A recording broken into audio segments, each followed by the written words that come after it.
আব্দুল আজিজ, আমার বাড়ি চট্টগ্রাম।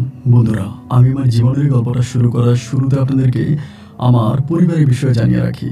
আমার পরিবারে আমি আছি, আমার বাবা আছে, মা আছে, রয়েছে আমার দাদিমণি। আমাদের পরিবারে আর কেউ নেই। চট্টগ্রাম শহরের অদূরে কোনো এক ছোট্ট গ্রামে আমাদের পরিবারটা এক উচ্চবিত্ত পরিবার।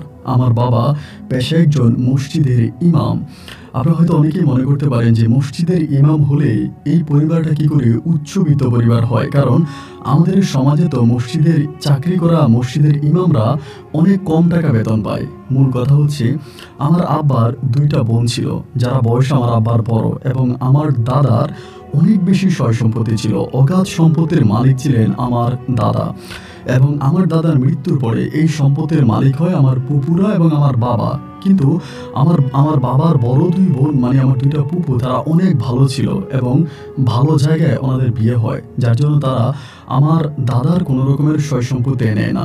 দাদার কাছে পাওয়া সমস্ত সম্পত্তি তারা তখন আমার আব্বার কাছে নিদাবি দলিল করে দিয়ে চলে যায়, যার জন্য আমার আব্বা আমাদের এলাকাতে সবচেয়ে বেশি জমির মালিক।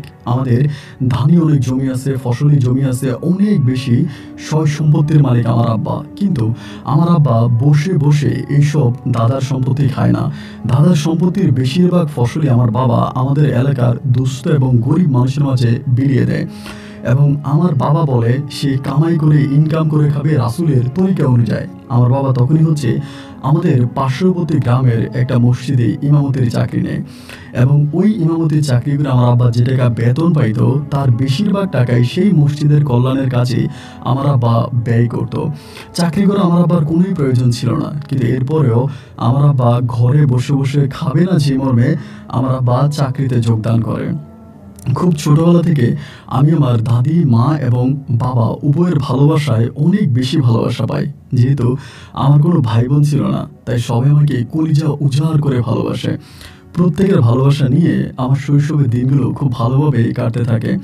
আস্তে আস্তে করে আমি বড় হই। আমার আব্বাকে আমাদের এলাকার সবাই যথেষ্ট সম্মান করতো। আমার মনে হয় না এমন কোনো লোক আমাদের গ্রামে ছিল যিনি আমার আব্বাকে অসম্মান করতো, অপমান করতো বা ছোট করে কটূক্তি করে কথা বলতো। সবার মাথার মধ্যে মনে ছিল আমার আব্বা। এরকম করে আমি তখন আস্তে আস্তে করে বড় হচ্ছিলাম। দাদি, বাবা, মা সবার স্বপ্ন ছিল আমি বড় হয়ে অনেক বড় একজন দিনদার আলেম হব, দ্বীনের পথে পড়াশোনা করব। এমন করতে করতে আমার বয়স যখন প্রায় 6 বছরের কাছাকাছি, আমি তখন আমার আব্বুর সাথে থাকতে শুরু করি। আমার আব্বু যে মসজিদে ইমামতি করে, যে রুমে আমার আব্বা থাকে, আব্বা তখন আমাকে ওই রুমে নিয়ে যায়। আমি আব্বুর ওই রুমে থাকতাম এবং আব্বুর সাথে বসে বসে সকালবেলা মসজিদে কোরআন পড়তাম, এবং আব্বু আমাকে দ্বীনি শিক্ষা দিচ্ছিল। প্রায় 3 থেকে 4 মাসের মতো আমি আব্বুর সাথে থাকি। এর মাঝে আমার দাদি আর আমার মা খুব কান্নাকাটি করতে শুরু করে। তারা আমার আব্বারে বলে, আজিজরে বাড়িতে পাঠিয়ে দেন, আজিজরে ওখানে রাখেন না, আজিজরে ওখানে রাখলে আমরা সহ্য করতে পারবো না। মা এবং দাদি দুজনে কান্নাকাটি করে, এবং একটা পর্যায়ে আমার আব্বা তখন আমাকে আব্বার কাছ থেকে আবারও পুনরায় ওই এলাকাতে পাঠিয়ে দেয়, মানে বাড়িতে পাঠিয়ে দেয়। এবং বাড়িতে পাঠিয়ে দিলে পরে আমি তখন আমাদের এলাকারই একটা মাদ্রাসায় ভর্তি হই। ওই সময়টা আজ থেকে বহু বছর আগে। সেই সময়তে এত ভালো মাদ্রাসা শিক্ষা প্রতিষ্ঠান ছিল না, তারপরেও আমাদের এলাকার পাশে একটা আলিয়া মাদ্রাসা ছিল। ওই মাদ্রাসায় আমার আব্বা তখন, আমার দাদি তখন আমাকে ভর্তি করায়। আমি ওই আলিয়া মাদ্রাসায় পড়াশোনা করি। ছোটবেলা থেকে আমি খুব ভালোভাবে মাদ্রাসায় যেতাম, পড়াশোনা করতাম, এবং খুব ছোট থেকে আমি দাদির সাথে ঘুমাইতাম। এরকম করে আমার শৈশবের দিনগুলো কাটতে থাকে। একটা পর্যায়ে হঠাৎ করে একটা বিষয় অনেকেই খেয়াল করতে শুরু করলো, বা এটা আমিও দেখতেছি। আমার বয়স তখন প্রায় 9 থেকে 10 বৎসরের কাছাকাছি। 9-10 বৎসরের ছেলে আমি মোটামুটি সব কিছুই প্রায় বুঝি। তো বেশিরভাগ সময় হয় কি, আমার আব্বা বাড়িতে থাকে, মানে বাড়িতেও থাকে, মানে আপনার মসজিদেও থাকে, মানে দু জায়গায় মিলিয়ে থাকে। তো একদিন হলো কি, আমার আব্বা যখনই বাড়িতে আসতো, রাতের বেলায় ঘুমাইতে যাওয়ার আগে আমার দাদিরে বইলা, দাদির কপালে চুমো দিয়া এরপরে আমার আব্বা ঘুমাইতে যাইতো। তা আমার আব্বা যখন বাড়িতে আসে, মানে এর আগ থেকেই না আমরা লোকমুখে শুনতেছিলাম আমার আব্বা নাকি কবিরাজি করে। আমার আব্বা নাকি কবিরাজি করে, বিভিন্ন রুগী দেখে এবং বিভিন্ন মানুষকে বিভিন্ন ধরনের তাবিজ তুমান বা এটা ওইটা নাকি আমার আব্বা করে। এটা অনেকেই তখন বলতেছিল, বলাবলি করতেছিল। তো এইটাতে আমার দাদি অনেকটা মর্মাহত হয়। আমার দাদি জিনিসটাকে পছন্দ করে না। তো একদিন যখন আমি দাদি আবার দাঁত ছিল না, তো পান খাওয়ার জন্য আমি দাদির পান মানে চেঁচে দিতাম। তো দাদির পান চিবিয়ে দিতাম, এরপরে দাদি পান খাইতো। তো রাতের বেলায় আমি দাদির ঘরে বসে বসে এরকম করে পান চিপাই দিচ্ছিলাম। তো চিপাই দিয়ে তাদের হাতে দিচ্ছি। আমার আব্বু ওই মুহূর্তে আসছে। আসার পরে আমার আব্বু আমার দাদিরে বলতেছে, আমি ঘুমাইতে গেলাম গো মা, দোয়া করেন, সারাদিন তো অনেক ক্লান্ত ছিলাম। আসলে সারাদিন আমার আব্বু অনেক রুগী দেখছে, অনেক মানুষ আসে, মানে আব্বা বাড়িতে আসলে অনেক রুগীরা আসে, আব্বু মসজিদে থাকলে অনেক রুগীরা আসে, মানে অনেক রুগী আমাদের বাড়িতে ভিড় করে। তো আমার দাদি তখন বলতেছে যে একটা কাজ কর, তুই এখানে বয়। আমার আব্বার নাম ছিল হাকিম, বলে আব্দুল হাকিম, এখানে বয়, তোর সাথে আমি একটু কথা বলি, মা একটু কথা বলি। পরে আব্বা বসলে পরে আমার দাদি তখন আমার আব্বারে বলে, কি হয়েছে তোর বলতো, তুই এগুলো কি শুরু করছিস? তোর তো কোনো চাকরি বাকরি করার দরকার নাই।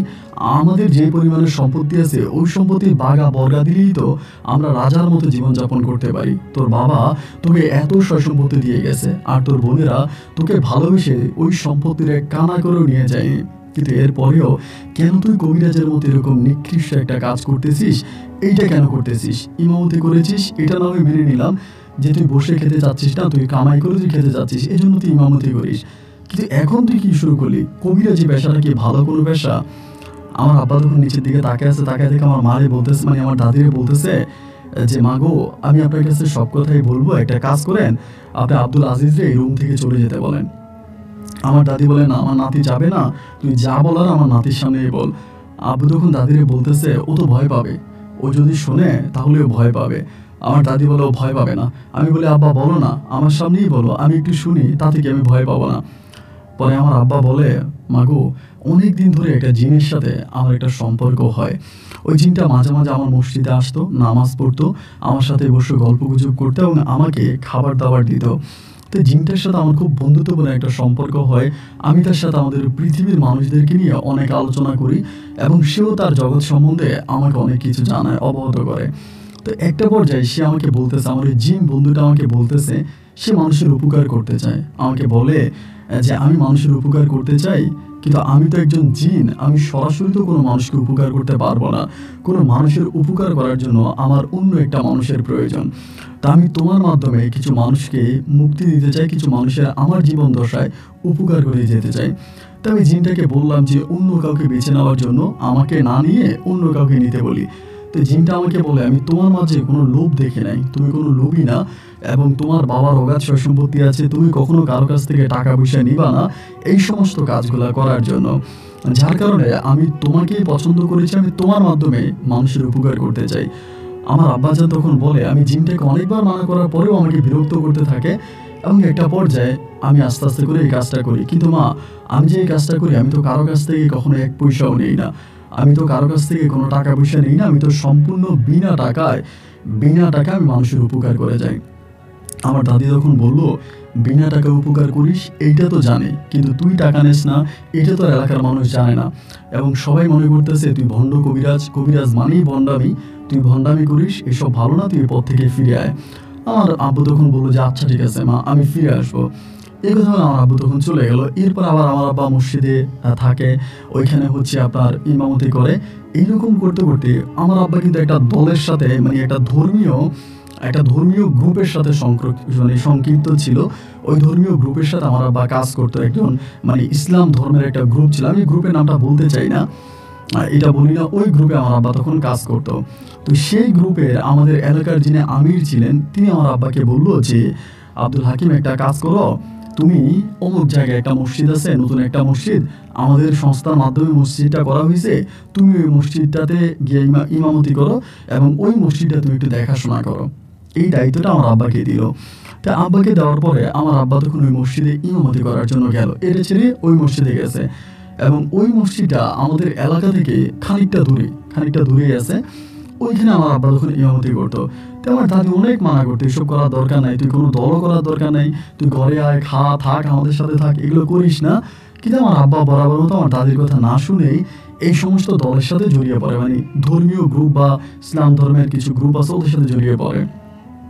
তো দেখা গেলো আমার আব্বা এই সমস্ত কাজগুলো করতো, এবং একটা পর্যায়ে আস্তে আস্তে করে আমি মাদ্রাসায় পড়তাম। একদিন আমাদের মাদ্রাসার একজন হুজুর আমাকে বললো, তোমার আব্বা তো নাস্তিক হয়ে গেছে।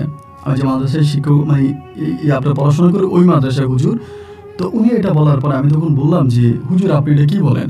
আমার আব্বা একটা মসজিদের ইমাম নামাজ পড়ায়, এবং আমার আব্বা কিভাবে মানে হয়ে গেছে, কাফের হয়ে গেছে, এটা বলো যে কাফের হয়ে গেছে, এরকম করে বলে। তো তাই আমি বললাম কীভাবে? উনি তখন বলে যে তোমার আব্বা এই ফতুয়া দিচ্ছে, মানে ধর্মের সাথে ধর্মের একটা বিবাদ হয় না, এরকম একটা বিবাদে ওই হুজুর তখন আমার আব্বাকে বলতেছে তোমার আব্বাকে বলো ভালো হয়ে যেতে, তা না হলে অনেক সমস্যা হবে। আমাদের মসজিদের এই হচ্ছে একজন স্যার আমাকে, মানে আমাদের মাদ্রাসার একজন স্যার আমাকে এই কথাটা বলে, হুজুর আমাকে এটা বলে। তো আমি কিন্তু এই কথাটা কারোর কাছে বলি না, না আমার দাদির কাছে, না আমার কাছে, কারোর কাছে বলি নাই।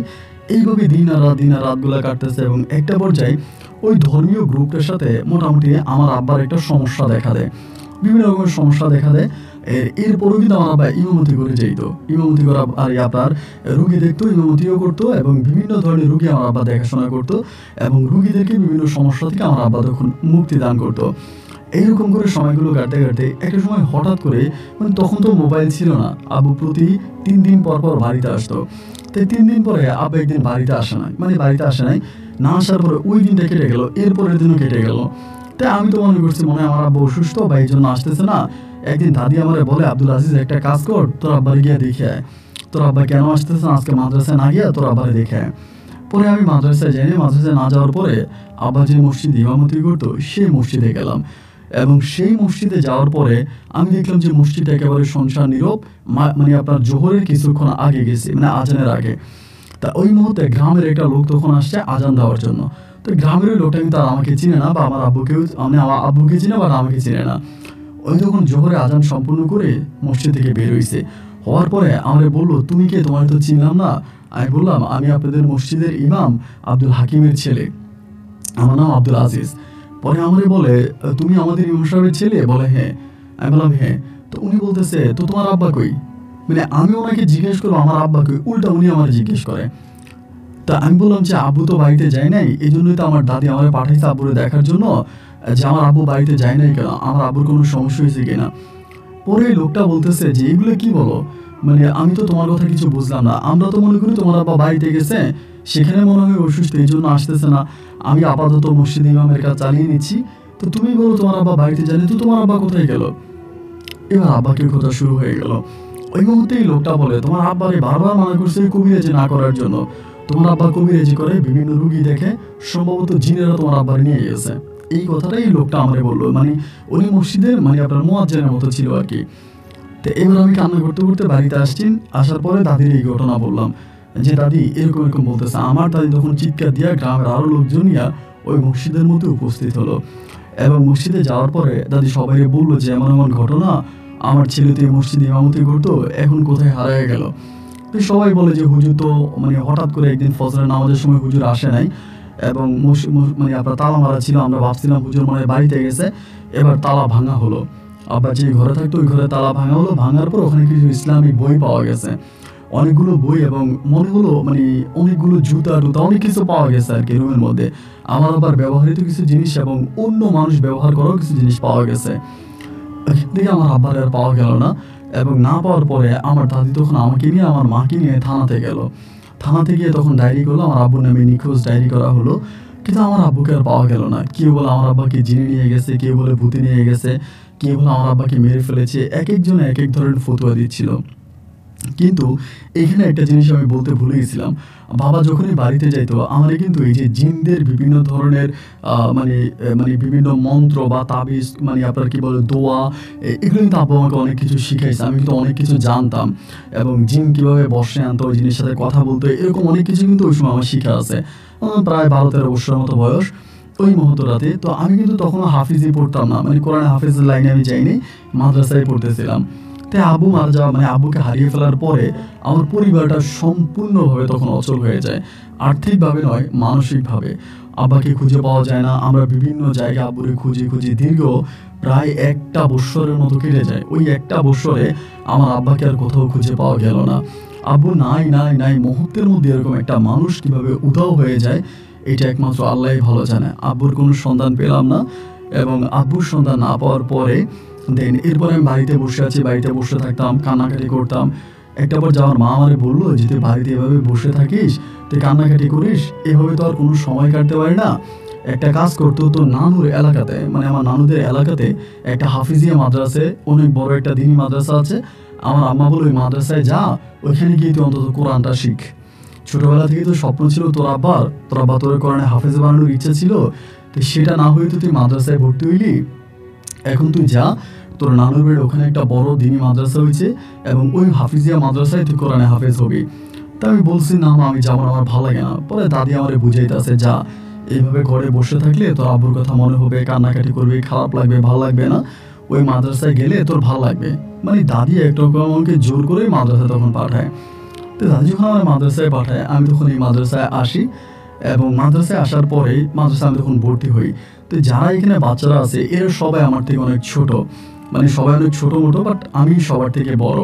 তা আমার আব্বার কথা শোনার পরে যিনি মসজিদে মানে যে মাদ্রাসার শিক্ষক ছিলেন আর কি, হাফিজিয়া মাদ্রাসার, উনি আমাকে অনেক ভালো করে দেখে। আমরা একদম সকালবেলা ঘুম থেকে উঠে হাত মুখ দিয়ে মাদ্রাসার হুজুরের কাছে কোরআন পড়তে বসতাম। সকালে ফজরের নামাজের পরে এরপরে মানুষের বাড়িতে খেতে যেতাম। দুপুরে আবার আমরা ঘুমাইতাম নামাজ পড়ে, এবং নামাজ শেষে খাওয়া দাওয়া করে ঘুমাইয়া বিকেলবেলা খেলাধুলা করতাম। তখনকার সময়গুলো আমার খুব ভালোই কাটতেছিল। এরপরেও না, আমি প্রতিটা মুহূর্তে মুহূর্তে আমার বাবাকে মিস করতাম। যখনই বাবার কথা মনে হতো আমি আমার চোখের পানি ধরে রাখতে পারতাম না।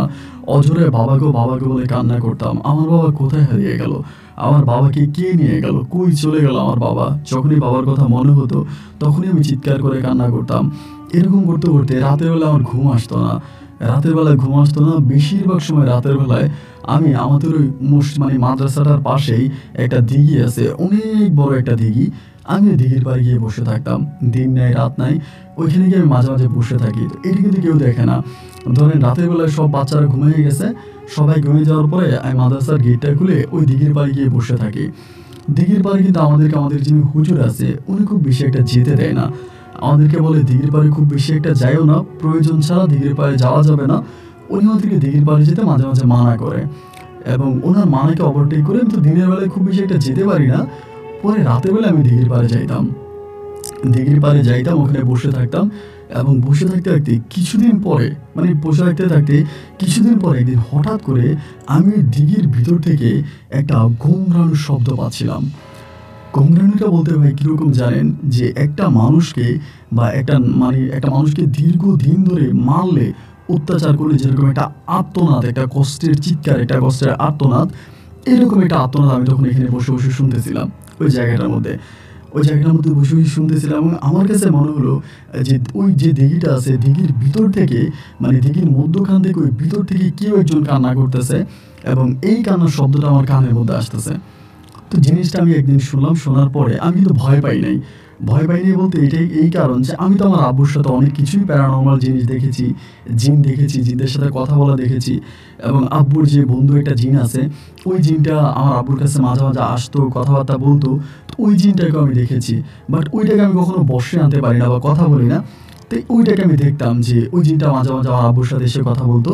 তো এরকমভাবে হচ্ছে আমার তো জিন দেখা আছে, যার জন্য আমি আর ভয় পাইলাম না। ভয় না পাইয়া ওইখানে বসে আছি। এরপরে দেখলাম কি, আপনার প্রতিটা মুহূর্তে আমি যখনই ওখানে বসে থাকি তখনই একেবারে আর্তনাদ, একদম কঠিন আর্তনাদ, একটা মানে নারীর কণ্ঠে একটা গুংরানো গুম একটা শব্দ এরকম করে তখন দিঘির ভিতর থেকে আসতে থাকে। যখনই শব্দটা শুনতাম মনে হতো যেন মানে কলিজাটা ছিঁড়ে যায়। শব্দটা এতটাই হৃদয় বিদারক ছিল, এতটাই কষ্টকর ছিল যে যে কোনো মানুষের কানে যদি এই সুরটা গিয়ে পৌঁছায়, এই সুরটা পৌঁছানোর পরে মানুষটা পাগল হয়ে যাবে, মানে কষ্টে তার হৃদয় ফেটে যাবে। এরকম একটা সাউন্ড, এরকম একটা নয়েজ আমি তখন এই দিঘির মধ্যখান থেকে শুনতে পেতাম। এবং এই শব্দগুলো শুনতে শুনতে আমার ভিতরে তখন মনে হতো যে দিঘিটার মধ্যে এরকম শব্দটা কেন হয়। আবার এইখানে আরেকটা বিষয় বলে রাখা ভালো, এই দিঘির পাশে আরেকটা ছোট্ট পুকুর আছে। আমাদের হুজুরা বলে দেয় যে এই দিঘিতে অজু ব্যতীত কেউ কখনো গোসল করবা না, কেউ কখনো পুকুরে নামবা না, কখনো গোসল করবা না। তোমরা গোসল করবে এই পুকুরে, বাট অজু করবা শুধু এই দিঘিতে। এই দিঘিতে নামা যাবে না, মাছ ধরা যাবে না। এবং দিঘিটাতে কেউ কখনোই মাছ ধরতো না। এটা মানে আপনার মানে কি বলে দেওয়া দিঘি আর কি, সরকারি দিঘি বা সরকারি জায়গায়, এরকম মানে কোনো মালিকানা নাই। এবং আমাদের ওই মাদ্রাসা থেকে এটা কোনো মালিকানা দেওয়া হয়নি। পরে কয়েকটা দিন এভাবে কেটে গেল। মাঝে মাঝে আমি যাইতাম, মাঝে মাঝে বলতে প্রায় প্রতিদিনই যাইতাম, এবং এই চিৎকারের শব্দটা, ঘুংরানোর শব্দটা আমি তখন শুনতে পাইতাম। এইরকম করতে করতে একদিন আমি হলো কি, আমাদের মসজিদের যিনি ইমাম আছে অনেক বয়স্ক, উনি আমার বাবার মতো বয়স্ক, আমার বাবার থেকেও আরও বেশি বয়স হবে, অনেক বয়স। তো হুজুর একদিন আমি দুপুরে বললাম, উজু করার পরে নামাজ পড়ছি, জোহরের নামাজ পড়ে মসজিদে বসে আছি। পরে আমি বললাম, হুজুর আমার আপনার কাছে একটা ছোট্ট আর্জি আছে, একটা প্রশ্ন আছে। হুজুর আমাকে বলে, হ্যাঁ পেশ করো। আমি বললাম, হুজুর আপনি আমাদেরকে এই যে একটা দিঘি, এবং দিঘিটা বিশাল একটা দিঘি, অনেক বড় একটা দিঘি, এবং দিঘির পানিগুলো একেবারে টিউবওয়েলের পানির মতো পরিষ্কার স্বচ্ছ, খুব সুন্দর। আমরা বাচ্চারা তো এই দিঘির মধ্যে সাঁতার কাটতে পারি, সাঁতরাইতে পারি, গোসল করতে পারি, আনন্দ ফুর্তি করতে পারি, দিঘির পানির সাথে নিজেকে মিশাইতে পারি। কিন্তু আপনি কেন আমাদেরকে দিঘিতে নামতে দেন না? আপনি কেন বলেন দিঘির পাশে থাকে ওই ছোট্ট পুকুরে গোসল করার জন্য? এইটা বলার পরে তিনি তখন আমার দিকে তাকায় তাকায় বলে, তোমার আব্বার নাম ছিল আব্দুল হাকিম, আমার খুব ঘনিষ্ঠ বন্ধু ছিল, যদিও বয়স আমার ছোট, বাট সে আমাকে অনেক আদর করতো, স্নেহ করতো, মহাব্বত করতো। তোমার আব্বা হারিয়ে গেল, যেভাবেই হোক হারিয়ে গেছে, তাকে নিয়ে যাওয়া হোক বা সে হারিয়ে যাক, সে চলে গেছে। তো তার ভিতরে আমি তোমার এই জিনিসগুলো দেখতে পাচ্ছি। এই যে একটা প্রশ্ন তুমি আমাকে করলে, আজকে মাদ্রাসা এত বছর ধরে চলে, কোনো বাচ্চারা কিন্তু আমার এই প্রশ্নটা করে নাই যে কেনই দিঘির পানিতে গোসল করা যাবে না। এই প্রথম তুমি আমাকে এই প্রশ্নটা করছো। প্রশ্ন করাতে আমি ভীষণ খুশি হয়েছি, আনন্দিত হয়েছি, আমার ভালো লেগেছে। কিন্তু এরপর থেকে এই প্রশ্ন তুমি আমাকে আর কখনো করবা না, এবং কেনই পানিতে গোসল করা যায় না এর কোনো সৎ উত্তর বা সঠিক ব্যাখ্যা আমি তোমাকে দিতে পারবো না, এটা আমার নিষেধ আছে বলা। এই বলে উনি তখন এটা দেখে চুপ মেরে চলে গেল, মানে আমাদের ইমাম চলে গেল। তো যাওয়ার পরেই না আমার ভিতর থেকে জিনিসটা যাচ্ছে না যে এটা আসলেই কেন, কি কারণে। এবং আমি তখন এই প্রতিদিন প্রতি রাতেই সুযোগ পেলে দিঘির বাড়িতে যাইতাম, এবং সেই কান্নার সাউন্ড, সেই আপনার বুক ফাটা আত্মনাথের শব্দটা আমি তখন আমার কানে শুনতে পেতাম। তো শুনতে পেলেও তো আমার কিছু করার ছিল না, আমি ওখানে তো আর পুরনো কোনো লোক না, আমি তো নতুন লোক, ওই হিসেবে আমি কিছু করতাম না। আপনি বিশ্বাস করবেন, দীর্ঘ মাস না, দীর্ঘ বৎসর কেটে যায়।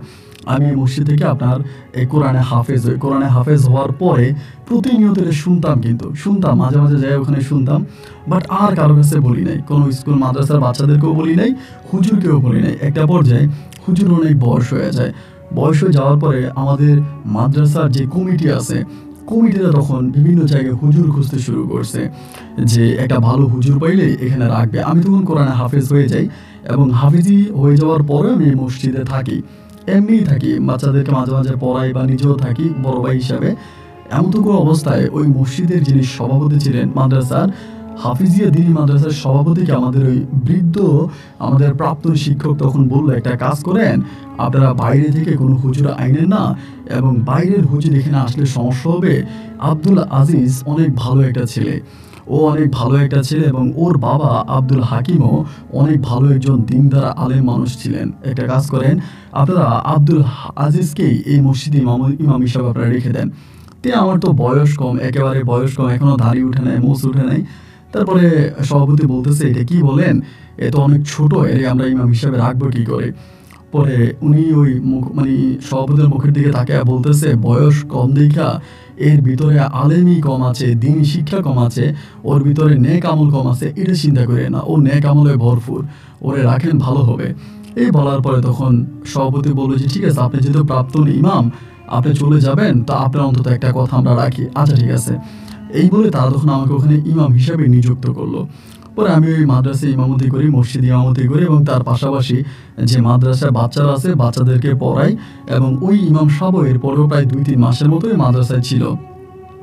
2-3 মাস পরে তিনি তখন এই মাদ্রাসা থেকে চিরতরে বিদায় নিয়ে উনি ওনার বাড়িতে চলে যায়, কারণ বয়স হয়েছে, তার পক্ষে আর শিক্ষকতা করাটা সম্ভব হচ্ছে না। এবং উনি চলে যাবার পরে আমি তখন এই মাদ্রাসার মধ্যে থাকতাম, এবং তখন আমি দিন রাত মিলে একটু বেশি ওই ঘাটে গিয়ে বসে থাকতাম। আগে তো খুব বেশি বসতে পারতাম না, আগে তো বসলেই ধরেন আমাদের ইমাম সাহেব বাধা দিত, এখান থেকে উঠে চলে আসো, এখানে কেন বসছো, ধমক দিত, বকা দিত।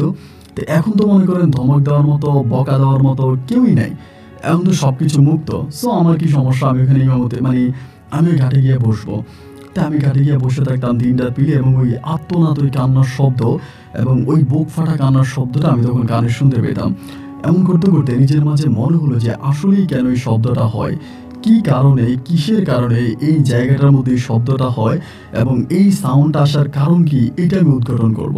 এটা আমি খুঁজে বের করব যে কেন এই পুকুরের মধ্যে বা দিঘির মধ্যে এই সাউন্ডটা আসে, আমি এটা বের করব চিন্তা ভাবনা করে আমি তখন করলাম কি আবার পুনরায় এই মানে এখন বের করতে হলে তো আমাকে কারো কাছে যেতে হবে, যারা কবিরাজ বা তান্ত্রিক যারা এসব নিয়ে কাজ করে এরাই তো আমারে বলতে পারবে। তো এখন তো আমি এরকম কারো কাছে যাই না, না গিয়ে আমার আব্বার কাছ থেকে যে শিক্ষাটা আমি পেয়েছিলাম, যে দোয়া-দরুদগুলো আমি পেয়েছিলাম, এইগুলো আমি তখন প্র্যাকটিস করতে শুরু করি। আমি পুনরায় রিসার্চ করতে শুরু করি এগুলোর উপরে, এবং আমি তখন কোরআন থেকে বিভিন্ন ধরনের সূরা জিন সহ অনেকগুলো সূরা আছে, যারা আলেম মানুষ তারা বুঝবে, এই সূরাগুলো পড়ে আমি জিন বশে আনার বা জিনের সাথে কন্ট্রাক্ট করার কথা বলার একটা পরিকল্পনা বা চেষ্টা আমি তখন করতেছি। এবং সেখানে আমাকে একজন আলেম আছে, আমাদের একজন আলেম, তিনি আমাকে আবার মোটামুটি সাহায্য করে। তিনি আবার এই বিষয়ে খুব পারদর্শী ছিলেন। তিনিও আমাকে সাহায্য সহযোগিতা করেন এবং তিনার মাধ্যমেও আমি প্রায় অনেকটা জিনিস শিখতে পারি। মানে তিনি অনেক কিছু তিনি যেহেতু অনেক কিছু জানতেন, অনেক কিছু তিনি বুঝতেন, তো তিনি আমাকে অনেকটা শিখিয়েছে যে এটা এইভাবে হয়, ওটা ওভাবে হয়। ওনার কাছ থেকে আমি হাতে কলমে প্রায় অনেকটা জিনিস শিখেছি, এবং শিখার পরে আমি তখন আমার মতো করে এটা কাজ করতেছি এবং দীর্ঘ অনেকগুলো বছর এখানে পেরিয়ে যায়। কিন্তু এটার উপরে কাজ করতে একটা পর্যায়ে আমি একটা জিনের সাথে কন্ট্রাক্ট করার জন্য, মানে কন্ট্রাক্ট করে আমি একটা জিনের সাথে তখন কন্ট্রাক্ট করতে পারি, এবং জিনটাকে আমি বসিয়ে আনি এবং তার সাথে আমি এই বিষয়টা নিয়ে কন্ট্রাক্ট করি যে এটা কিভাবে সম্ভব বা এটা কিভাবে হলো, এটার ঘটনা কি, এভাবে তখন জিজ্ঞেস করি। এবং জিজ্ঞেস করার পরে এই জিনটা তখন আমাকে বলে, এবং ওই জিনটা অনেক ভালো ছিল, দিনদার একটা জিন ছিল, অনেক বয়স্ক একটা জিন ছিল, অনেক বয়স্ক। তিনি আমাকে বলে যে হাফেজ সাহেব, এখানে একটা পরীকে বন্দি করে রাখা হয়েছে আজকে প্রায় 600 বৎসর ধরে। একদিন দুদিন নয়, 600 বৎসর ধরে একটা পরীকে এই দিঘির পানির মানে দিঘির পানিতে বন্দি করে রাখা হয়েছে, এবং ওই দিঘির পানিতে থাকা, এই দিঘির নিচে থাকা পরীটার আর্তনাদ মাঝে মাঝে আপনি শুনতে পান। এই পরীটা যে কাঁদে, পরীটা বন্দি অবস্থায় যে কাঁদে, এই চিৎকার বা এই আর্তনাদটা আপনি শুনতে পান, এটাই হচ্ছে ঘটনা। তো আমি বললাম যে 600 বৎসর আগে একটা পরীকে বিনা দোষে কেন এখানে বন্দি করে রাখা হবে, তার কারণটা কি? তিনি বলে পরীটাকে আসলে বিনা দোষে বন্দি করে রাখা হয়নি, এবং অবশ্যই কোনো না কোনো বড় ধরনের কারণ আছে, এই জন্য পরীটাকে ওখানে বন্দি করে রাখা আছে। আমি তখন বললাম আমি পরীটার সাথে কথা বলতে চাই এবং তার সাথে আমি যোগাযোগ করতে চাই। এই জিনটা আমাকে বলল যে পরীটার সাথে বা যে জিনটার সাথে, মানে জিনদের মধ্যে যারা মেয়ে আছে, মহিলা আছে, তাদেরকে হয়তো পরী বলা হয়, পরী বলে আখ্যায়িত করা হয়। তখন বললো যে আপনি যে ওর সাথে কথা বলবেন এই বিষয়ে আমি আপনাকে কোনো সাহায্য করতে পারবো না, কারণ জিন জাতির মধ্যে এই যে জাতটা আছে ওই জাতের অনেক ক্ষমতা, অনেক পাওয়ার, ওদের অনেক ক্ষমতা, অনেক পাওয়ার, এবং ওদেরকে বন্দি করা সহজ কোনো বিষয় না। যে কবিরাজটা ওনাকে বন্দি করেছে সেই কবিরাজটা মারা গেছে, এবং বহু সাধনার পরে জিনটাকে উনি বন্দি করতে সক্ষম হয়েছে। যার কারণে আমি এই বিষয়ের উপরে আপনাকে কোনো সাহায্য করতে পারবো না, তবে আমি আপনাকে এইটা বলতে পারি যে এই মাধ্যমে আপনি জিনটার সাথে কথা বলতে পারেন, যদি জিনটা আপনার সাথে কথা বলতে রাজি হয়। তো তিনি আমাকে একটা মাধ্যম শিখিয়ে দেয়, ওই মাধ্যমে আমি তখন এই পরীটার সাথে কথা বলি। কিন্তু ওই মাধ্যমে কথা বলে না, আমি পরীর কথাটা স্পষ্ট শুনি না। ওই যে পরীটা যে বন্দি দশার মধ্যে আছে, এই বন্দি থাকার কারণে তার কথাগুলো আমি ক্লিয়ার শুনতে পাই না, আসে না। পরে আমি এটা নিয়ে আবার আলোচনা করতে শুরু করি, রিসার্চ করতে শুরু করি। একটা পর্যায়ে হলো কি আমি আপনার এই কয়েকটা মানে পরীটাকে বন্দি করে রাখার যে কয়েকটা ধাপ আছে, 2-3টা ধাপ আমি তখন কেটে ফেলি, মানে 2-3টা ধাপ আমি তখন কাটি, এবং এই 2-3টা ধাপ কাটার পরে আমি তখন এই পরীটার সাথে কথা বলতে সক্ষম হই। মানে একটা ধাপ, 2টা ধাপ কেটে এরকম অনেকগুলো ধাপ আছে পরীটাকে মুক্ত করার জন্য। 2টা ধাপ আমি কাটার পরে পরীটার সাথে তখন আমি কথা বলি, এবং কথা বলার পরে পরীটা আমার কাছে অসম্ভব রকমের কান্নাকাটি করে। সে আমার কাছে তার জীবন ভিক্ষা চায় এবং খুবই কান্নাকাটি করে, আমাকে বলে আমি অনেক অন্যায় করেছি, অপরাধ করেছি। সে অন্যায় অপরাধের কারণে একজন বড় আলেম আমাকে বন্দি করে রেখেছে। আমি আমার এই বন্দি দশা থেকে মুক্তি পেতে চাই, এবং জীবনে কোনোদিন আমি আর কোনোদিন কোনো মানুষের ক্ষতি করব না, অবিচার করব না, অনিষ্টতা করব না। আমি ভালো হয়ে যাব।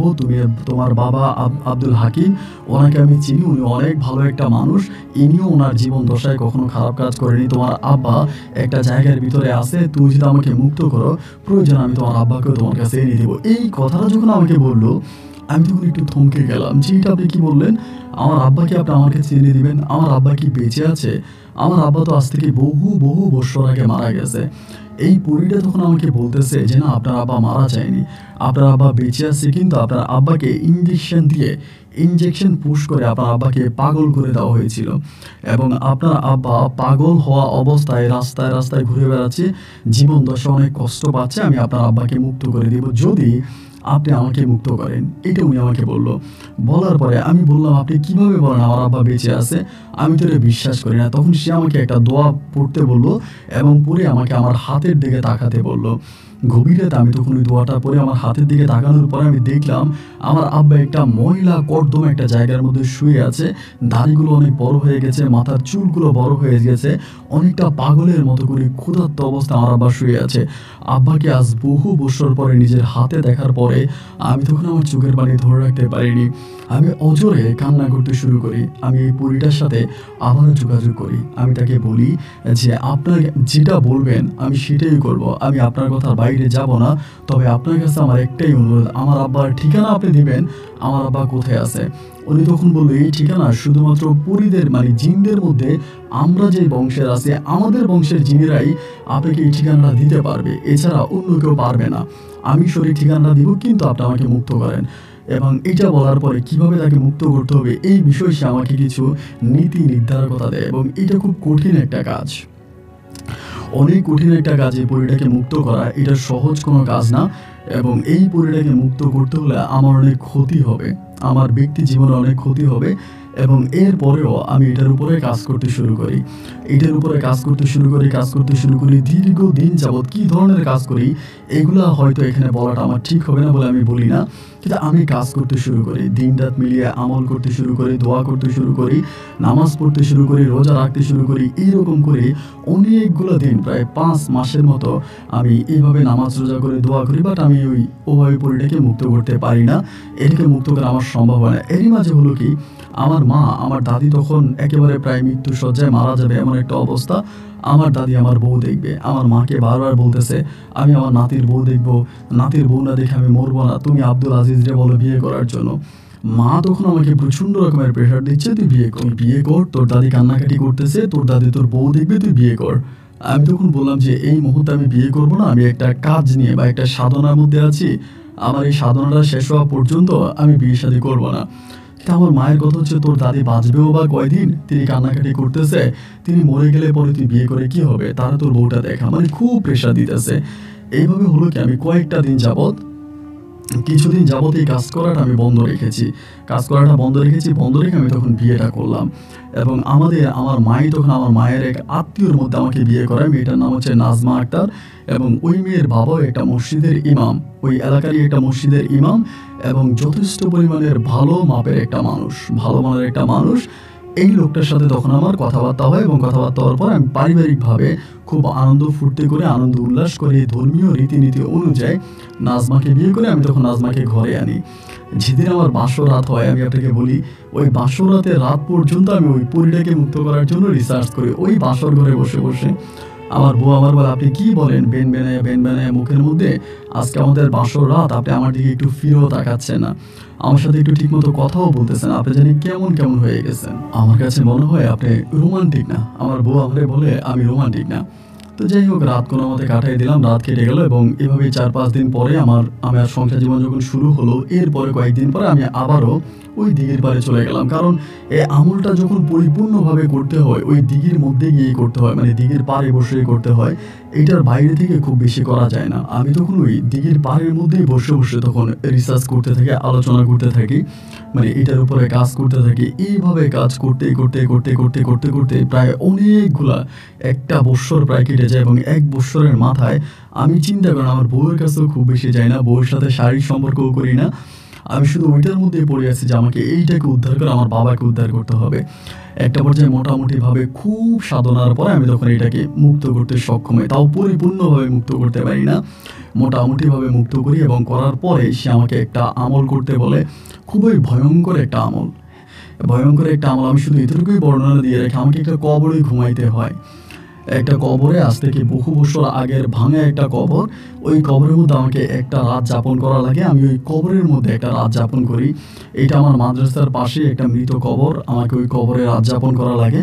আমি ওখানে একটা রাত, সম্পূর্ণ একটা রাত ওই কাটে এবং এই রাতে আমার সাথে এইরকম কিছু ঘটনা ঘটে যেগুলো শুনলে আপনারা মানে হার্ট অ্যাটাক করে মারা যাবেন, এত ভয়ঙ্কর ঘটনা ঘটে।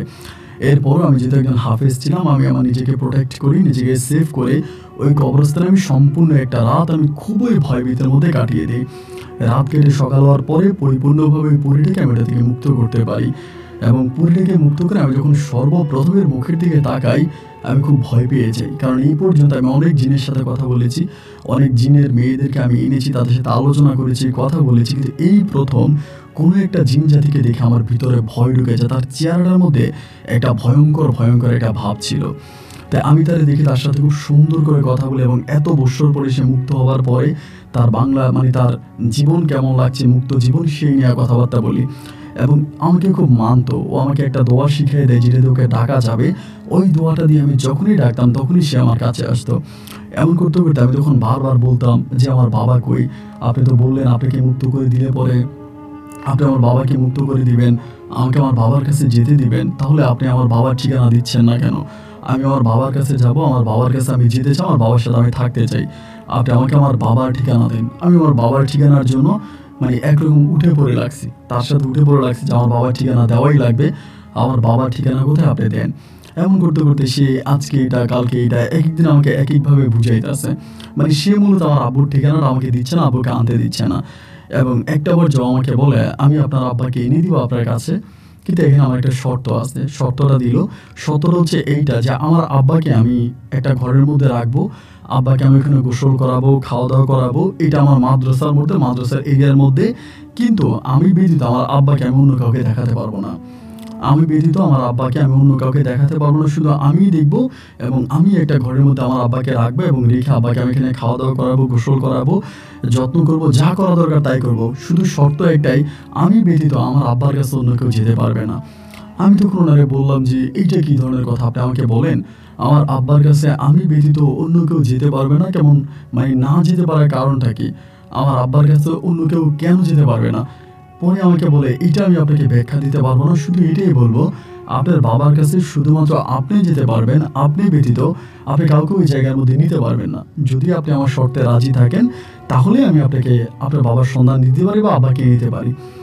বললাম আচ্ছা ঠিক আছে। যেহেতু আমার আব্বা ওখানে কষ্টে আছে, খাওয়া পায় না, দাওয়া পায় না, পাগল অবস্থায় ঘুরতেছে, কোথায় খায় কোথায় দেয়, তো সেই থেকে আমার আব্বা যদি আমার কাছে থাকে তাহলে এটা আমার জন্য অনেক ভালো। যতটুকুই সময় পাই বা যাই পাই আব্বা আমার কাছে থাকলো। পরের দিনই আমাকে বললো যে ঠিক আছে আপনার আব্বাকে আমি এনে দিব একদিন সকালবেলা। একদিন সকালবেলা আমার আব্বাকে এনে দিবে বলে এই কথা বলার পরে ঠিক একদিন সকাল প্রায় আনুমানিক 7টা থেকে 7:30 বাজে হঠাৎ করে সে আসে। এসে আমাকে বলে আপনার আব্বাকে আমি এনে দিয়েছি, আপনার আব্বা অমুক জায়গায় আছে। যে মাদ্রাসায় আমি শিক্ষকতা করতাম ওই মাদ্রাসারই পাশে একটা গ্রাম আছে, বাজার আছে, ওই বাজারের মধ্যে নাকি আমার আব্বা বসে আছে, ওখানে একটা বটতলা বলে একটা জায়গা আছে, বিশাল একটা বটবৃক্ষ আছে, ওইখানে নিচে নাকি আমার আব্বা বসে আছে। আমার বলে ওইখান থেকে গিয়ে আপনার আব্বাকে নিয়ে আসেন। আমি তখন এই পরীর কথা শুনে দৌড়ে যখন এই বটবৃক্ষের নিচে গেলাম, আমি দেখলাম সত্যি ওখানে আমার আব্বা বসে আছে এবং আব্বাকে চিনে যাচ্ছে না। আব্বাকে জড়াই ধরে আমি চিৎকার করে কান্না করতেছি, চিৎকার করে কান্না করতেছি। তখন আশেপাশে থেকে অনেক লোকজন আসছে, আমাকে তো অনেকেই চিনতো, যেহেতু আমি মাদ্রাসায় শিক্ষকতা করি। সবাই তখন আমাকে বলতেছে হাফেজ সাহেব এটাকে, হাফেজ সাহেব এটাকে, এই লোককে ধরে আপনি এভাবে কান্না করতেছেন কেন, এই লোকে? আমি তখন সবার কাছে বলতেছি এটা আমার আব্বা, এটা আমার আব্বা, আমি আমার আব্বাকে পাইছি, আমার আব্বাকে আমি নিয়ে যাবো। এই বলে আমি তখন আমার আব্বাকে নিয়ে আসলাম, মাদ্রাসার দিকে নিয়ে আসলাম। আসার পরে মাদ্রাসার একটা রুম, গেস্ট রুম যেটাকে বলে, ওই রুমে আমি আব্বারে আনলাম। আইনা আব্বারে গোসল করাইলাম, গোসল করে নিজ হাতে লোকমাত্র আমার আব্বার আমি খাওয়াইলাম।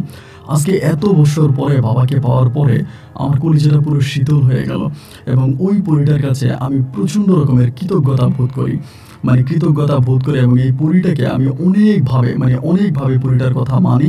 সে যেটা বলে তার সব কথাই শুনি এবং তার সাথে কিন্তু আমার দেখা হতো, কথা হতো। আমি আমার আব্বাকে তখন সেবা যত্ন করতেছি, আবার খোঁজ খবর নিতেছি, আব্বাকে রাখতেছি, খাওয়াইতেছি।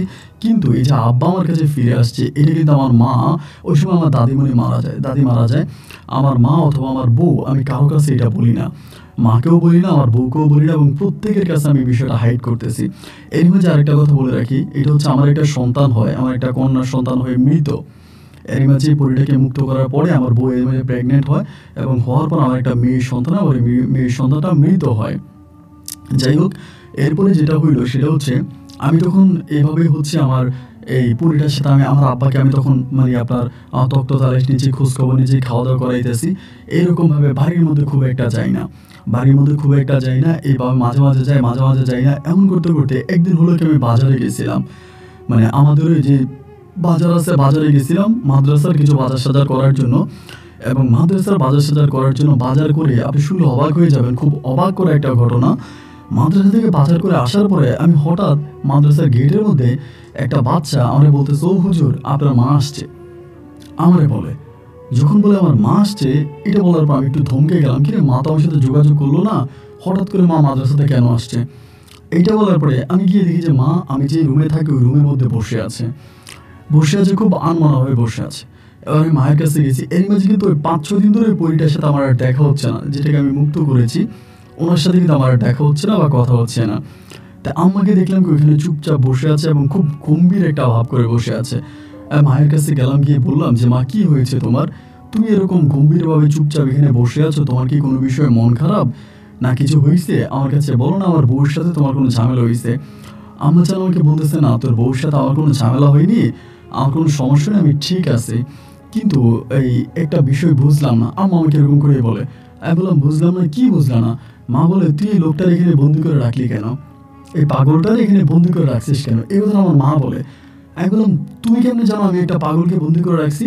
মা বলে, আমি গেলাম তো, এবং তুই এই লোককে বাবা ডাকস, তোর মাদ্রাসার অনেক বাচ্চারা বললো এটা নাকি তোর বাবা, এটা তোর কোন কালের বাবা যে পাগল একটারে বন্দি করে এনে তুই খাওয়াইতেছস? আমি কিন্তু ওনাকে শেভ করাইছি, ওনার দাড়ি কাটছে এবং সম্পূর্ণভাবে ওনার চেহারা বোঝা যায় এরকম ভাবেই কিন্তু আমি ওনাকে রেডি করছি রাখছি। যখন আমার আম্মা আমাকে এই কথাটা বললো, আমি তখন খুব অবাক হয়ে গেলাম যে মা, এটা তুমি কি বললা? আমি তো তোমার কথা কোনো কিছু বুঝতে পারছি না, কেন তুমি কি এই লোকটাকে দেখেছো? মা বলে, হ্যাঁ দেখেছি তো।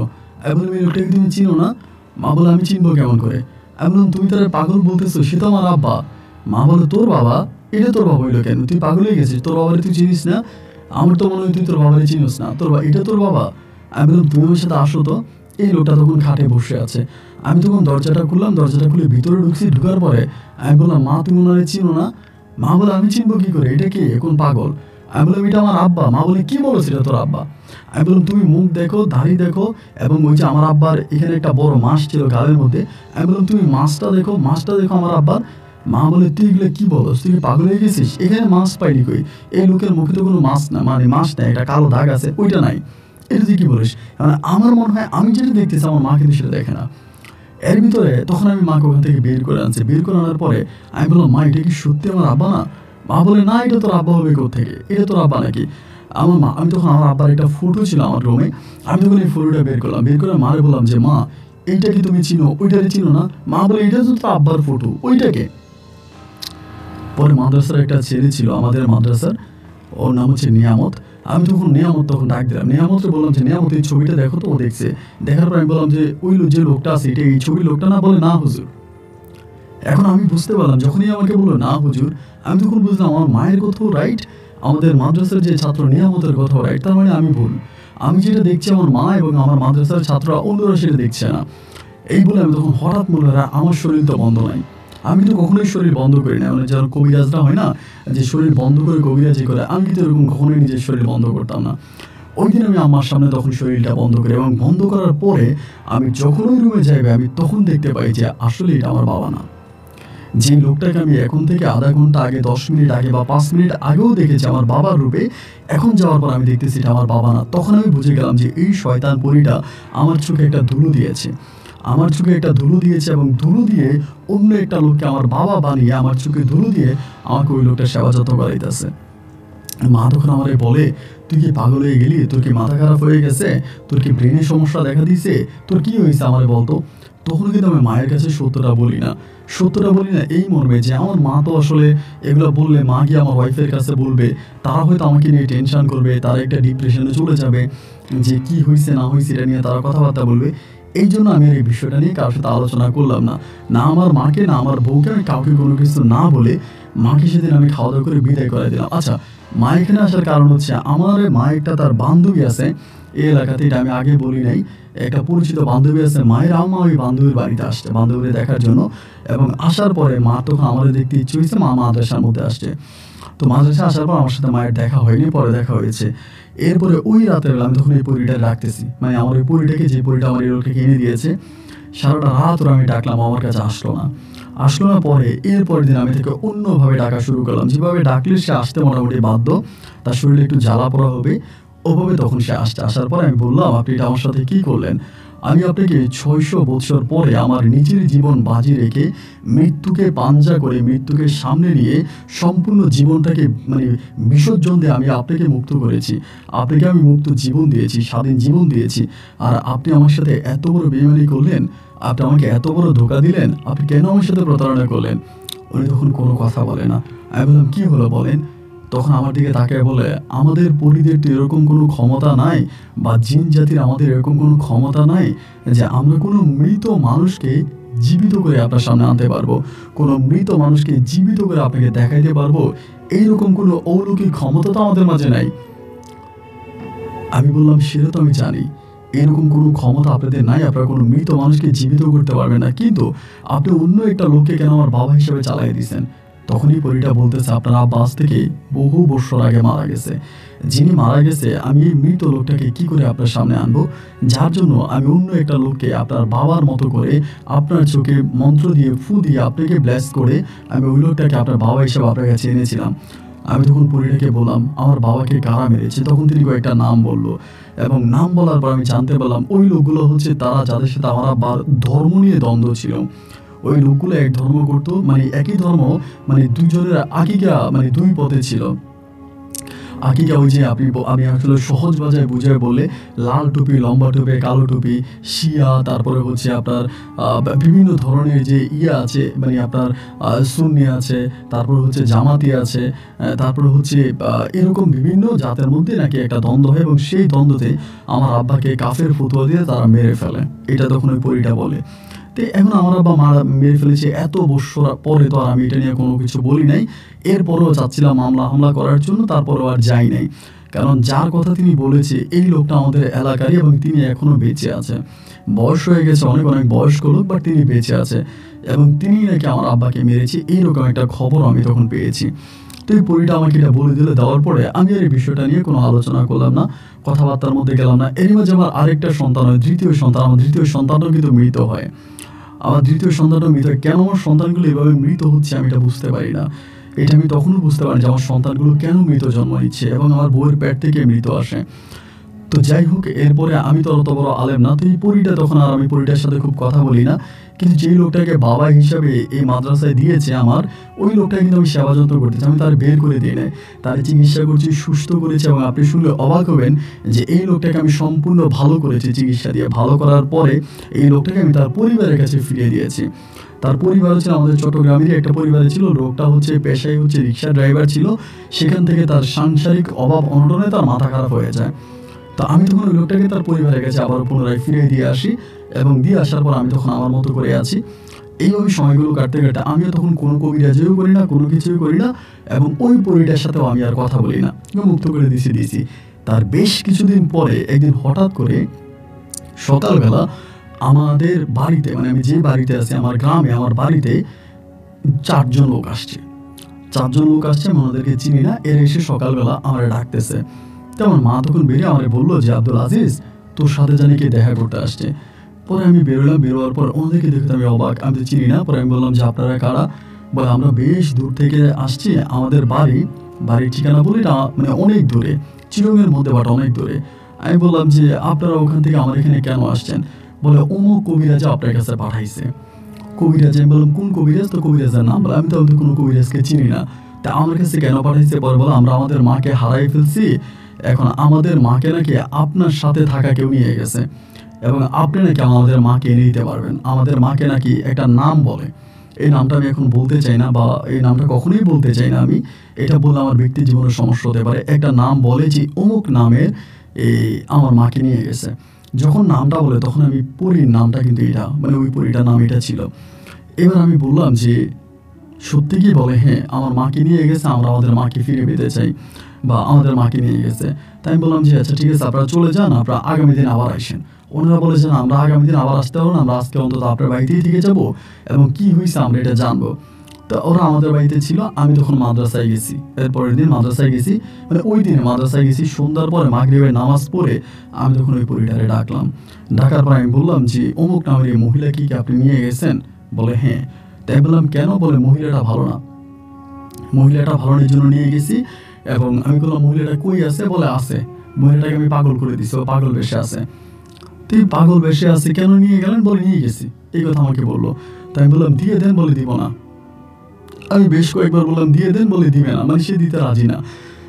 রাত কেটে গেল, পরের দিন আমি বাড়িতে গেছি। আবার বাড়িতে যাওয়ার পরে ইনারা তখন আমার বাড়িতে, মেয়ের পরিবারের মানুষরা। পরে আমি বললাম আপনার আম্মা কি করতো, আপনার মা কোনো খারাপ মানুষ ছিল? বলে না, খারাপ মানুষটা আমার আম্মা 5 ওয়াক্ত নামাজ পড়তো, দিনের পথে চলতো, ভালো পথে চলতো। আমার আম্মা ভালো একজন মহিলা। আমার আম্মাকে বিনা কারণে আমার আম্মাকে কে জানে নিয়ে গেছে, বা আমি শুনতেছি কোনো চিনি নিয়ে গেছে, আমার আম্মাকে পাওয়া যায় না।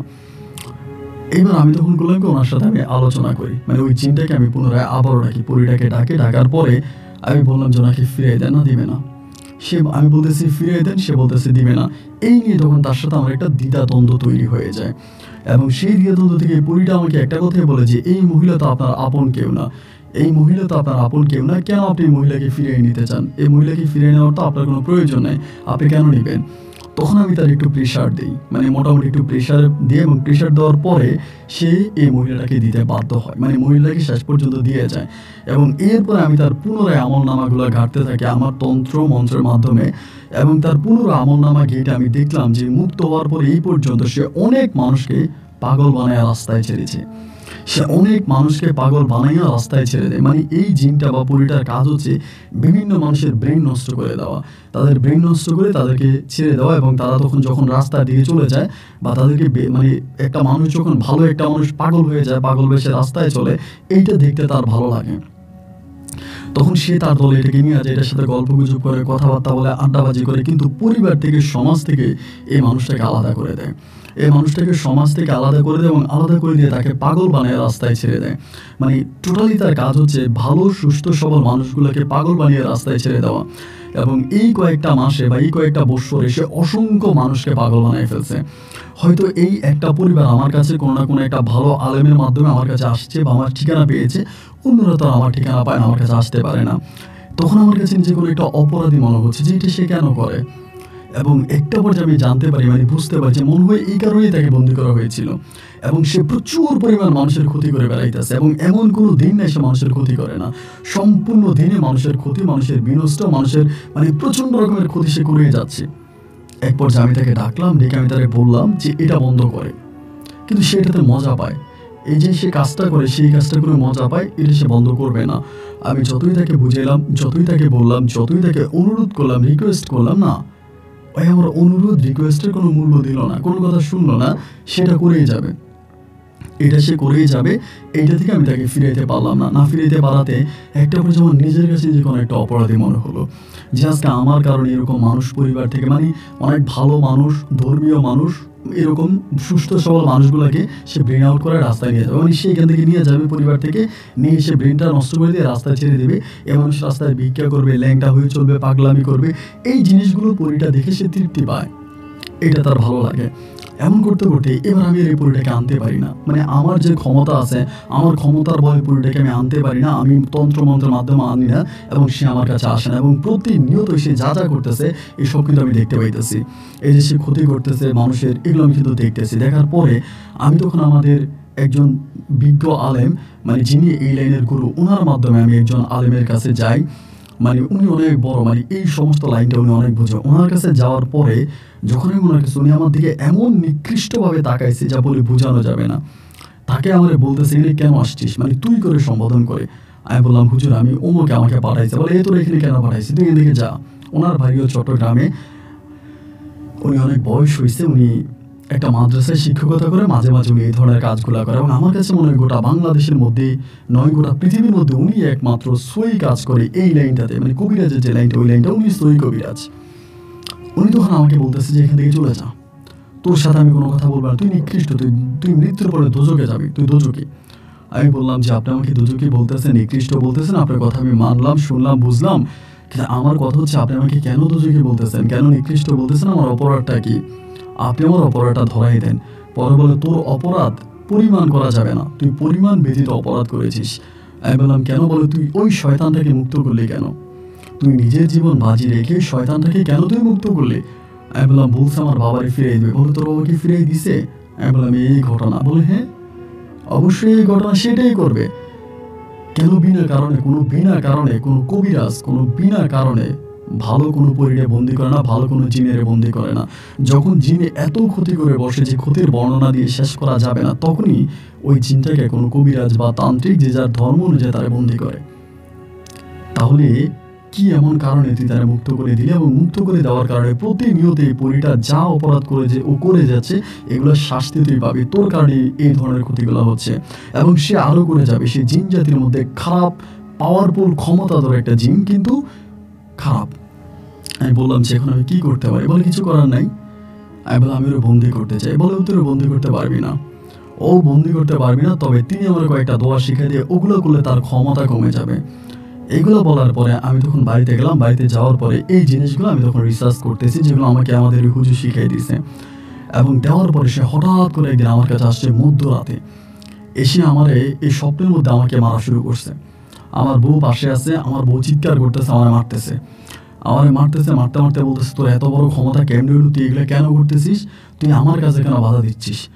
আমার কাছে কেন বাধা দিচ্ছিস? এই বলে আমারে মারছে, প্রচুর মারছে। আমার বউ আমাকে ধরে রাখতে পারে না, আমার মা আমাকে ধরে রাখতে পারে না, প্রচণ্ডভাবে আমাকে মারছে।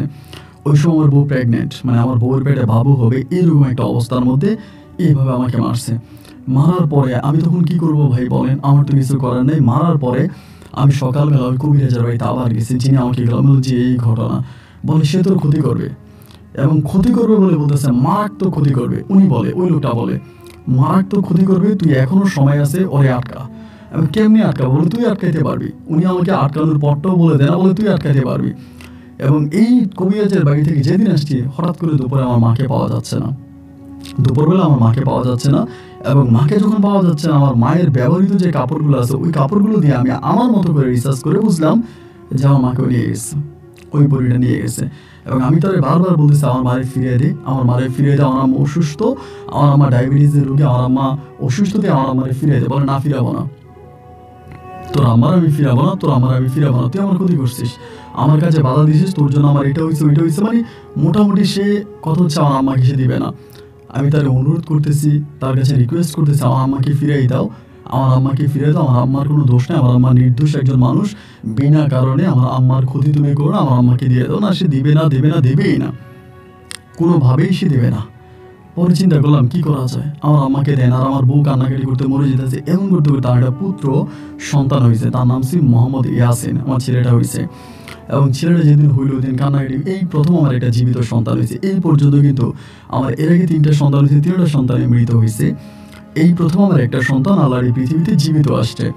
সন্তানটাকে দেখে আমার মনটা ভরে গেল, কিন্তু মায়ের জন্য কষ্ট হচ্ছে, মাকে পাই না পাই না পাই না পাই না। একটা পর্যায়ে আমি চিন্তা করলাম কি করা যায়। ওনার কাছে গেলাম, ওনার কাছে যাওয়ার পর উনি আমাকে বললো যে দেখ, তুই এইভাবে তাকে বল, তুমি আমাকে কিছু দোয়ার মাধ্যমে তার কাছে ক্ষমা চাইতে বলে, কিছু দোয়ার মাধ্যমে আমি তার ক্ষমা চাই। পাওয়ার পরে সে আমার মাকে দেয়।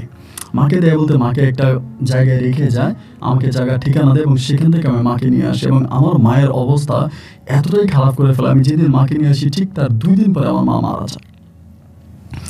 আমার মা ঠিক তার 2 দিন পরে মারা যায়, এবং আম্মার মৃত্যুতে আমি প্রচণ্ড রকমের মর্মাহত হই। সত্যি আমার আম্মাকে পাগল বানায় রাস্তায় রাস্তায় ঘুরাইছে, আমাকে মানসিকভাবে কষ্ট দিছে, শারীরিকভাবে কষ্ট দিছে। ওই কষ্টতে আমার আম্মা তখন পাগল হয়ে গেছে, এবং সর্বোপরি আমার মা মারা গেছে। তো এই জিনটাকে আমি যেভাবে হোক মেরে ফেলবো। মানে আমার কথা হচ্ছে আমার জীবনের বিনিময় হলো একে আমি বাঁচায় রাখবো না, ওকে আমি মেরে ফেলবো, ওকে আমি মেরে ফেলবো, ওকে আমি রাখবো না। পরে আমি কবিরাজের কাছে গেলাম, ওনার কাছে গিয়ে বললাম যে আপনি আমাকে একটা উপায় দেন যে কীভাবে আমি তাকে মারতে পারি। তখন কবিরাজটা আমাকে বলে, তাকে মারতে পারবা তুমি, তুমি যেহেতু তাকে মুক্ত করেছো, তুমি তারে মারতে পারবা, তবে তারে মারার জন্য তোমাকে তোমার সবচেয়ে কাছের কিছু জিনিস বলি দিতে হবে, এবং তোমার পাশে তোমার কাছের সম্পূর্ণ নিষ্পাপ কোনো মানুষ, যার কোনো অন্যায় নাই, কোনো অপরাধ নাই, যার জীবন দোষে সে কোনো অন্যায় করেনি, অপরাধ করেনি, এরকম নির্দোষ মানে নিরপরাধ তোমার পরিচিত তোমার কাছের কারো উপরে এই জিনটাকে এই দোয়ার মাধ্যমে তুমি বর্ষে আনবা। আনার পরে ওই জিনিসটাকে তোমার মেরে ফেলতে হবে। ওই জিনিসটাকে যখন তুমি মারবা, এই জিনটাও মারা যাবে। আমি বললাম, এটা আপনি কি ধরনের কথা বললেন, এটা কিভাবে আমি করব? মানে এটা তো আমার কাছে খুব অলৌকিক একটা বিষয় মনে হয়। বলে এটাই, এই জিনটাকে হত্যা করা ছাড়া আর কোনো উপায় তোমার নেই, এটাকে তুমি বন্দি করতে পারবা না। আর আমার দ্বারা সম্ভব নেই জিনটাকে আমার বন্দি করা, আমার কাছে ওই ক্ষমতা নাই। ক্ষমতাধর যারা ছিল তারা চলে গেছে দুনিয়া থেকে। এই জিনটাকে তুমি মুক্ত করে দিয়ে হাজার নয় লাখো মানুষের ক্ষতি তুমি করেছো। এবং এই ক্ষতির পরিমাণ যে কি পরিমাণ আমি তোমাকে বলে বোঝাতে পারবো না। অনেক মানুষকে জিনটা হত্যাও করে ফেলতেছে, দিনে দিনে তার মানে অনিষ্টতা তার বেরিয়ে যাচ্ছে। আমি তখন গভীর রাতে এসে চিন্তা করতেছি কি করা যায়, এখন এরকম মানুষ কোথায় পাবো। মুহূর্তের মধ্যে ভাই আমার বাচ্চাটা কেঁদে উঠলো। আমার ওয়াইফের পাশে আমার বাচ্চারা ছিল। তখন আমার কাছে মনে হলো আমার এই বাচ্চারা তো নিষ্পাপ এবং সে তো আমার সন্তান, আমার সবচেয়ে কাছের। কবিরাজ তো বলল সবচেয়ে কাছের এবং নিষ্পাপ কারো উপরে বসেনি, মানুষটাকেও মারতে হবে এবং সাথে সাথে জিনটাও মারা যাবে। তো এদিক দিয়ে আমি আমার নিরাপত্তার জন্য তখন আমি চিন্তা করলাম এই জিনটা যদি বেঁচে থাকে তাহলে সে প্রতিনিয়ত মানুষের ক্ষতি করে যাবে। মানুষের এতটাই ক্ষতি করবে যেটা বর্ণনা দিয়ে আমি বুঝাতে পারবো না। প্রতিনিয়ত মানুষের ক্ষতি করবে, মানুষের অনিষ্টা করবে, মানুষের জীবন ধ্বংস করবে এবং আমি মৃত্যুর পরে ওই জিনটা যত কাল বেঁচে থাকবে সারা জীবন মানুষের ক্ষতিই করে যাবে। তা আমি কবরে বসেও আমি পাপ পাবো। এর চেয়েও বরং আমার একটা সন্তান আল্লাহ দুনিয়াতে দিয়েছে। আমার এই সন্তানের বিনিময় হলেও আমি এই জিনটাকে পৃথিবী থেকে সরাই দিব। এই জিনটাকে পৃথিবী থেকে সরিয়ে দিয়ে আমার সন্তানের বিনিময় হলেও আমি কিছু মানুষের উপকার করে যাব, যাতে মানুষ আমাকে মনে রাখে। ওই রাতের বেলায় আমি তখন আমার বউয়ের কোল থেকে আমার সন্তানটাকে আমি পাশের রুমে নিয়ে যাই। নিয়ে যাওয়ার সময় আমার বউ আমাকে ডাক দেয়, তুমি ওরে নিয়ে কই যাবে তো রাতে? ও কিন্তু কান্না করতেছিল। আমি বললাম, দেখো কান্না করতেছে, আমি ওরে একটু হাঁটাই আনলেও ভালো হয়ে যাবে। আমার বউ তখন আর কিছু বললো না। আমি আমার এই বাচ্চাটা তখন পাশের রুমে নিয়ে গেছি। নিয়ে যাওয়ার পরে দরজা জানালা সব আটকে দিই এবং সেটা হয়তো বলা সম্ভব না, এখানে বলা যাবে না, যার জন্য বলি নাই। আমি এই কাজটা করি এবং এই কাজটা করার পরে সকালবেলা আমি ওখানে বসে বসে কান্না করি, ওই রুমের মধ্যে কান্না করি। আমার বউ তখন বলে দরজা খুলো। তখন দরজা খুললে পরে আমার বউ এটা দেখতে পায়। আমার বউ দেখে একটা চিৎকার দেয়, মারাত্মক একটা চিৎকার দিয়ে অজ্ঞান হয়ে যায়। আশেপাশের মানুষ সবাই আসে এবং এরই মাঝে তখন মানুষ থানাতে খবর দেয়। সবাই ভাবছে আমি পাগল হয়ে গেছি এবং আমি পাগল হয়ে এরকম নোংরা কাজটা করেছি। থানাতে খবর দেয় এবং থানাতে খবর দেওয়ার পরে থানাতে এসে পুলিশ আমাকে নিয়ে যাও। সন্তান হত্যার দায়ে আমি দীর্ঘ 3 বছর ধরে জেলে থাকি। 3 বছর জেলে থাকার পরে আমি 3 বছরে মুক্ত হয়ে আসি এবং আসার পরে দেখতে পাই আমার বউ অন্যত্রে বিয়ে বসে গেছে। আমার বউ অন্যত্রে বিয়ে করতেছে, বিয়ে বসে গেছে এবং এরপর থেকে আমি আমার এই বয়স পর্যন্ত আর বিয়ে করিনি। এখন আমি আমার জীবনের প্রায় শেষ বয়সে এসে দাঁড়িয়েছি। আমি একটা মসজিদের ইমামতি করি। আমি আমার ঠিকানা আপনাকে দিতে চাই না। একটা মসজিদের ইমামতি করি এবং মসজিদের একজন ইমাম হিসেবে আমি আছি। আজও প্রতি রাতে আমার যখন এই অপরাধগুলোর কথা মনে হয় আমি ঘুমোতে পারি না। আমি আমার সন্তানকে হত্যা করেছি এবং অনেক মানুষের ক্ষতি করেছি শুধু একটা খারাপ মানুষের উপকার করতে গিয়ে, খারাপ